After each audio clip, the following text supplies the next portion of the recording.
नमस्कार साथियों, मैं आप लोगों का एक बार फिर से एसएससी एग्ज़ाम प्रेप पर स्वागत करता हूं। दोस्तों, जैसा कि आप लोग पहले से ही जानते हैं कि हम लोग डेली 5 क्वेश्चन को सॉल्व करते हैं रीजनिंग का, और ये हमारा डे नंबर 15 है।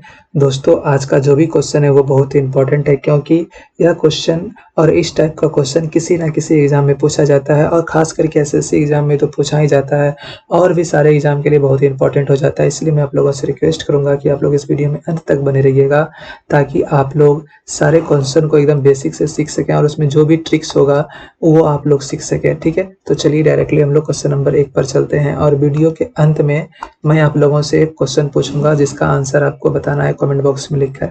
और ये जो क्वेश्चन है ये हमारे पिछले क्लास का होमवर्क है। क्या है? पिछले क्लास का होमवर्क है।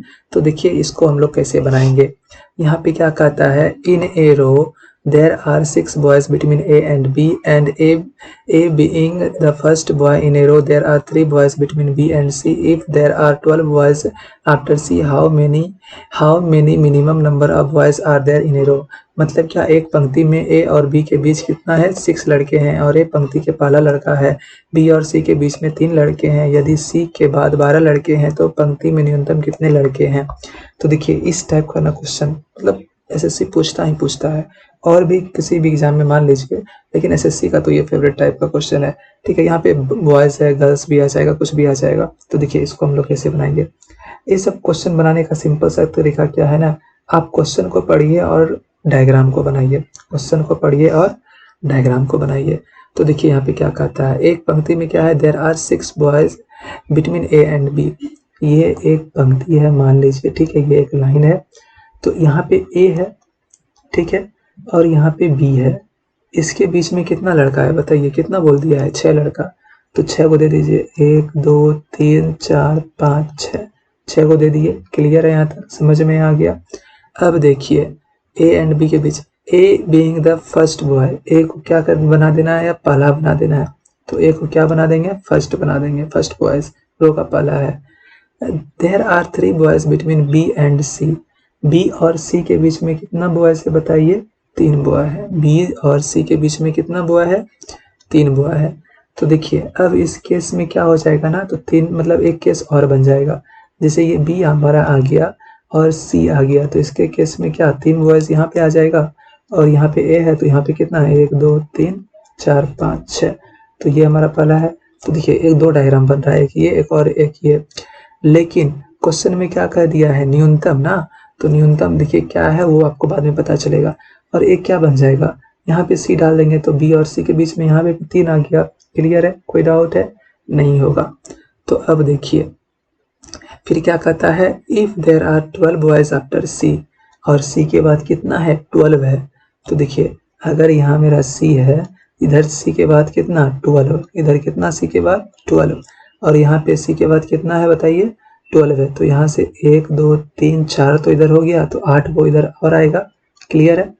तो अब पूछ लिया क्या है, फाइंड हाउ मेनी मिनिमम क्या है? Minimum boys are there. तो इस रो में कितना मिनिमम न्यूनतम लड़के कितने खड़े हैं? तो देखिए अगर अगर यहाँ पे न्यूनतम का नहीं रहता, तो अगर ये वाला हम आंसर मारते तो क्या होता? सही होता। लेकिन यहाँ पे क्या है? न्यूनतम है। न्यूनतम के केस में क्या हो जाएगा? सबसे कम केस बनाना है। तो देखिए इसमें पहले कितना बन रहा है वो देखिए। यहाँ पे तो 6 है, 1 2 3 4 5 6 है यहाँ पे, और ये ए हो जाएगा 7, ये 8, ये 9 10 11 12। 12 और 12 कितना हो जाएगा बताइए? 12 और 12 24 हो जाएगा। 24 हो जाएगा। आप कहिएगा ये करेक्ट है, लेकिन ये क्या हो जाएगा? गलत हो जाएगा, क्योंकि क्या है? न्यूनतम। तो देखिए अब यहाँ पे कितना हो जाएगा? यहाँ से यहाँ तक में कितना है? 3 है, ठीक है, और यहाँ से यहाँ तक में ए और सी के बीच में कितना है? 2 है। देखिए 2 और 3 कितना हो गया? 5 और 8 कितना हो गया? 13 हो गया, और ए 14 हो जाएगा, सी कितना हो जाएगा? 15 हो जाएगा, और बी कितना हो जाएगा? 16 हो जाएगा। तो टोटल यहाँ पे कितना है? 16 है, और 16 ही हमारा क्या हो जाएगा? आंसर हो जाएगा। समझ में आ गया? बहुत ही आसान था, बस क्या करना था, थोड़ा ध्यान से इसको बनाना था। चलिए आगे बढ़ते हैं क्वेश्चन नंबर 2 पर। तो देखिए क्वेश्चन नंबर 2 क्या कहता है, यहाँ पे क्या कहता है, ये सीरीज को कंप्लीट करना है और यहाँ पे क्या आएगा ये बताना है। तो इस टाइप के क्वेश्चन को हम लोग कैसे बनाएंगे? सिंपल सा लॉजिक है। बस क्या करना है ना, पहले आप वैल्यू सबका लिख लीजिए, PNR, फिर क्या है RQV, फिर क्या है TTZ, क्वेश्चन मार्क यहाँ पे दे दिया है, फिर क्या दिया है XZH। तो देखिए P का वैल्यू कितना होता है बताइए 16, R का कितना 18, T का 20 और X का 24।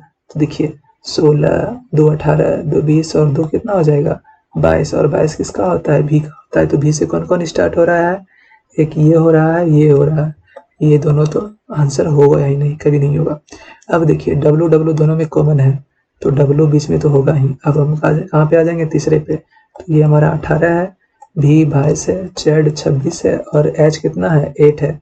तो बताइए यहाँ से 12 में 4 जोड़े तो मतलब कितना 18 में 4 जोड़े तो 22 आ गया, 22 में 4 तो 26, तो 26 प्लस 4 करेंगे तो कितना आ जाएगा 4 हो जाएगा, और 4 किसका होता है डी का होता है। तो आंसर हमारा क्या आ जाएगा यहाँ से VWD कहाँ पे है, ऑप्शन नंबर 3 में है। तो ये हमारा करेक्ट हो जाएगा और ये हमारा क्या हो जाएगा गलत हो जाएगा। तो इसका आंसर क्वेश्चन नंबर 2 का आंसर क्या हो जाएगा 3 नंबर। क्लियर है, समझ में आ गया। चलिए क्वेश्चन नंबर 3 पर चलते हैं। देखिए दोस्तों ये क्वेश्चन नंबर 3 बहुत अच्छा क्वेश्चन है, वेरी इंपॉर्टेंट।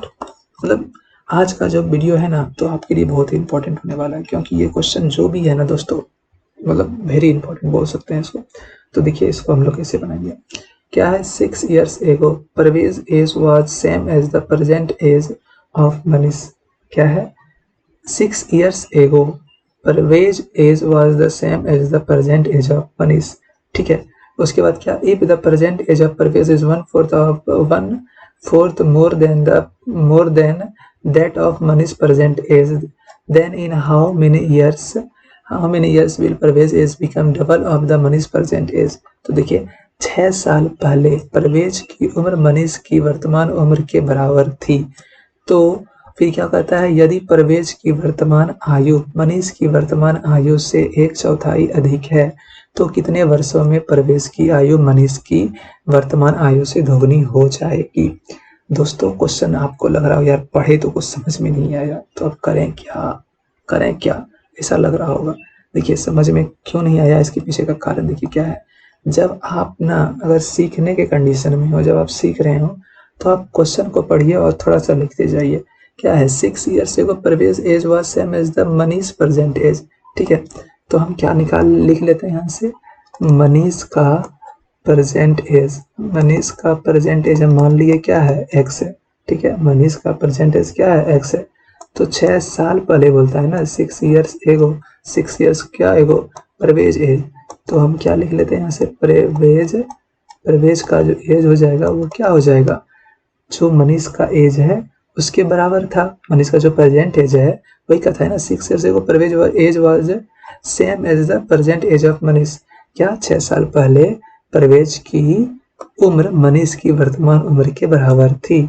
तो मनीष की वर्तमान उम्र क्या है x, तो इसके बराबर हो जाएगा x। क्लियर है, यहाँ तक आपको समझ में आ गया, इस लाइन तक क्लियर आ गया। अब देखिए पढ़िए यदि परवेज की वर्तमान आयु, अगर परवेज की वर्तमान आयु, तो अब देखिए ये 6 साल पहले था ना, तो अब परवेज का हमको बता दीजिए प्रेजेंट एज क्या हो जाएगा। प्रेजेंट एज परवेज का क्या हो जाएगा, अगर ये 6 साल पहले x था तो प्रेजेंट एज क्या हो जाएगा x+6, क्या हो जाएगा x+6 हो जाएगा। ठीक है, अब क्या कहता है यदि परवेज की वर्तमान आयु मनीष की वर्तमान आयु से 1/4 अधिक है। परवेज की वर्तमान आयु क्या है x+6। ठीक, और उसके बाद मनीष के वर्तमान आयु से क्या है 1/4 अधिक है। तो मनीष का वर्तमान आयु क्या है x है, उससे क्या 1/4 x मतलब 1/4 अधिक है, तो 1+4x हो जाएगा। तो x का 1/4 यानी कि ये अब यहाँ से क्या कर लेंगे x का वैल्यू निकाल लेंगे और हमारा आंसर यहाँ से आ जाएगा।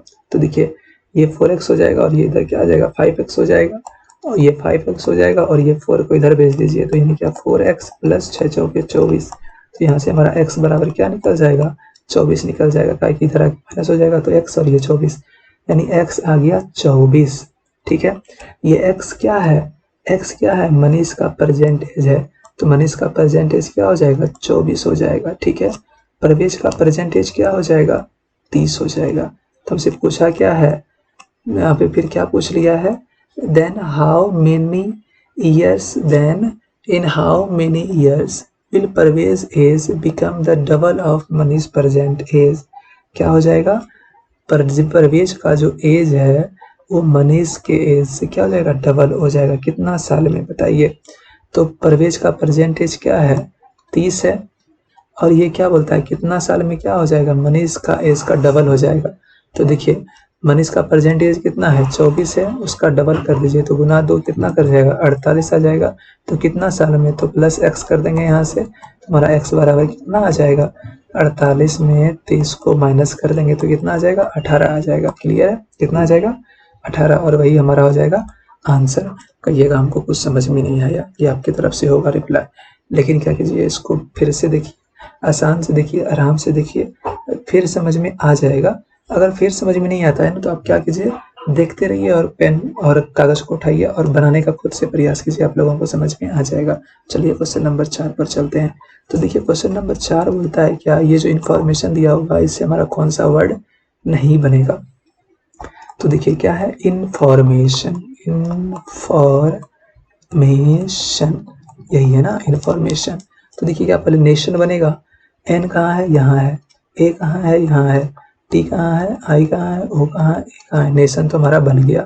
इंफ्रा देखिए I N F R A, तो I N F R A, infra भी मेरा बन गया। अब देखिए राशन, देखिए R A T I O N, ration भी बन गया। अब देखिए मेटर, मेटर बन रहा है क्या? एम है यहाँ पे, ए टी ई तो हमको कहीं नहीं दिख रहा है, आर है। तो जब ई कहीं है ही नहीं तो हम बनाएंगे कहाँ से? तो हमारा आंसर क्या हो जाएगा? मेटर जो शब्द है वो हमारा क्या होगा? नहीं बनेगा। और क्या बोलता है? Can not be form. तो इसका आंसर क्या हो जाएगा? Option number 4। समझ में आ गया? चलिए आज का लास्ट क्वेश्चन, क्वेश्चन नंबर 5 पर चलते हैं। तो देखिए दोस्तों क्वेश्चन नंबर 5 हमारा यहाँ पे क्या कहता है? क्वेश्चन नंबर 5 कहता है क्या, ये टी और जी को यूज करके कोई इक्वेशन बनाया गया है और आपको बताना है कि जब यही टी और जी यहाँ पे रहेगा तो हमारा यहाँ पे आंसर क्या आएगा। तो देखिए यहाँ पे क्या है, 8t 12g 6 बराबर 6t। क्लियर है? अब देखिए ये 6 है और ये 12 है और ये 8 है, तो क्या कर सकते हैं यहाँ पे? बताइए क्या कर सकते हैं? आप सोचिए क्या कर सकते हैं। आप क्या कीजिएगा, आप कहिएगा कि इसको गुना करते हैं तो क्या हो जाएगा? 12 और 8 कितना हो जाता है बताइए? 12 8 96 हो जाता है। कितना हो जाता है? 12 गुना 8 करेंगे तो 96 हो जाएगा। और हम क्या करते हैं? 6 का स्क्वायर करते हैं तो ये क्या हो जाता है? 36, और माइनस करते हैं तो हमारा क्या आ जाएगा? 60 आ जाएगा। तो आप कहिएगा क्या, हम यहाँ पे क्या किए? 8 गुना 12 माइनस 6 का स्क्वायर, तो कितना आ जा रहा है? 60 आ जा रहा है। कैसे? 12 96 माइनस 6 के 36 आ गया 60। अब देखिए जरा से यहाँ पे अप्लाई होता है क्या? 13 गुना 15 माइनस 11 का स्क्वायर, 13 गुना 15 माइनस 11 का स्क्वायर, तो इसको गुना कीजिए 13 गुना 15। देखिए 13 और 15, 15 दिया 45 के 5, बाकी 4, 15 और 4 19, 195, 195 माइनस 11 का स्क्वायर 121। देखिए जब एक 4 यानी कि आ जाएगा कितना? 4 और 7 आ जाएगा 74 यहाँ से। ठीक है, तो हमारा क्या समझ में आ गया हमको? टी का मतलब है क्या? टी का मतलब है गुना, जी का मतलब है डिवीजन, और इसका जो है ना यहाँ पे नंबर उसको कर देना है स्क्वायर। तो हम यहाँ पे क्या करेंगे? 18 इंटू 21 माइनस 15 का स्क्वायर, 15 का स्क्वायर 225। ठीक है, 18 इंटू 21, तो देखिए वो 8 यहाँ से आ जाएगा 1, और 8 दूनी 16 के 6, 1 1 2 1 3, तो क्या 8 7 3 378 आ जाएगा। ठीक है, तो यहाँ पे क्या आ गया? 378 में माइनस क्या कर देंगे? 225, तो देखिए क्या आ जाएगा? 3 आ जाएगा, फिर 7 में 2 जाएगा तो 5 और 1 यानी क्या? 153। 153 कहाँ है? ऑप्शन नंबर 3 में। ठीक है, समझ में आ गया? कोई भी डाउट है दोस्तों? अगर पांचों क्वेश्चन में किसी भी क्वेश्चन में डाउट नहीं है तो ये आपका आज का होमवर्क है और इसका आंसर आपको कमेंट बॉक्स में लिखकर बताना है, और जिसका भी सही होगा उसके कमेंट को हम लाइक कर देंगे ताकि दूसरे को पता चल जाए कि इस क्वेश्चन का राइट आंसर आखिरकार क्या है। तो दोस्तों, अगर वीडियो पसंद आया तो वीडियो को लाइक कर दीजिए। अगर आपका कोई सजेशन हो, कोई फीडबैक हो, कोई क्वेश्चन हो, कोई डाउट है तो आप हमें कमेंट बॉक्स में लिखकर बता सकते हैं। अगर आपने अभी तक चैनल को सब्सक्राइब नहीं किया तो चैनल को सब्सक्राइब जरूर कर लीजिएगा। तो दोस्तों, हम लोग फिर मिलेंगे किसी नए वीडियो में किसी और नए क्वेश्चन के साथ। तो once again thank you so much for watching. Have a nice day. Bye bye. जय हिंद।